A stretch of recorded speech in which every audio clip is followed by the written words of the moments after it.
வணக்கம். வாழ்க வளமுடன். ஓஷோ அவர் சொல்ல பல கருத்துக்கள் நம்ம யூடியூப்பில் பதிவுகளாக இருக்குது.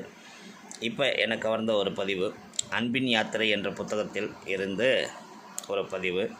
அன்பின் வாழும் மரணத்தின் வாழும் என்ற தலைப்பில் எழுதப்பட்ட ஒரு பதிவு உங்களுக்கு சொல்கிறேன். அதாவது ஓஷோ ஒரு கேள்வியை எழுப்பி அதுக்கு அவரே பதில் சொல்லியிருக்காரு. மரணத்தின் கலர் என்ன என்று தெரியுமா? என்னடா இது புதுசாக இருக்குதே என்று நானும் யோசித்தேன். அவரே பதில் சொல்கிறாரு, மரணத்தின் கலர் மஞ்சள். அதனால்தான் புத்தர் தன்னுடைய சீடர்களுக்கு மஞ்சள் நிற அங்கியை தேர்ந்தெடுத்தார். புத்தர் மரணத்தை கடவுளுக்கு நிகராக நினைத்தார். மனிதர்கள் எந்த மதத்தை சேர்ந்தவராக இருந்தாலும் அந்த மதத்தின் கடவுள் இல்லாத வீடுகள் இருக்காது.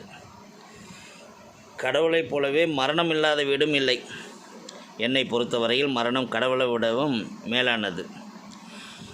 தீவிர நாத்திரிகர்கள் வீட்டில் கடவுள் என்ற வார்த்தை இருக்காது, ஆனால் அந்த வீட்டிலும் மரணம் இருக்கும். மரணத்தின் நிறம் மஞ்சள் என்று சொன்னேன். தாவரத்தின் இலைகளை பாருங்கள், மரணத்திற்கு முன் மஞ்சளாக மாறுகிறது.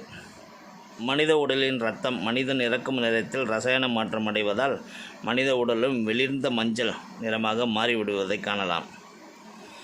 மஞ்சள் மங்களகரமான வாழ்க்கை நிகழ்வின் அடையாளமாக மனிதர்களால் கருதப்படுகிறது. மரணமும் மங்களகரமானதே என்று ஓஷோ சொல்கிறார். அது ஏதோ அபசகுணம்னு நினச்சிக்கிறோம் நம்ம. மரணமும் இயற்கையாக நடக்கும் மரணங்களும் மங்களகரமானது தான் என்று சொல்லி அந்த மஞ்சள் என்ன அவர் சொன்ன அந்த கலருக்கான உவமையை அழகாக எடுத்து சொல்லியிருக்காரு. அதனால் மரணத்தின் கலர் மஞ்சள். வாழ்க வளமுடன்.